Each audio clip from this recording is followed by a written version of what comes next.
Okay, so I'm just going to keep going now from where I left off. I just wanted to make separate videos so that each one wasn't very long if you just wanted to watch part of one. So the next thing we're going to talk about is irrational and rational numbers and what happens when we add or subtract or multiply or divide those.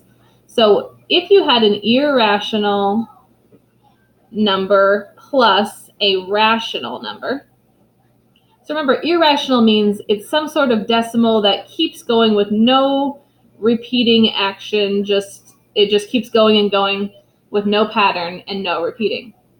And then a rational number is the opposite of that. It's something that is either just that whole number, or it's something that repeats or terminates the decimal. So it could be like 3.75. That's rational because it just stops. It doesn't go on and on forever with no pattern. So when you're adding these two things together, they might ask you, is this going to be rational or irrational in the end?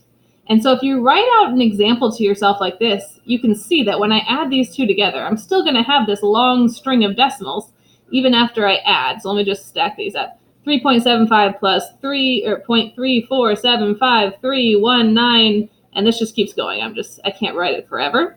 When you add these, you can add these parts right here. Remember, these would just kind of be like zeros out here.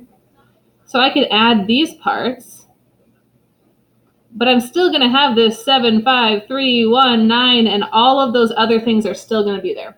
So when you're adding an irrational and a rational number, the answer is always going to be irrational.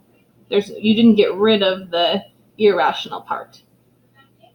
Okay, another thing they might ask you is what happens if you multiply an irrational times a rational.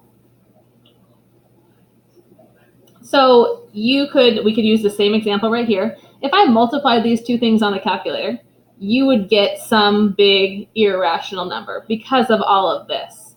But there is one number that's rational that you could multiply times an irrational number to end up with a rational answer. So let's just pretend I had this 0.3475319 number that I made up that just keeps going on and on.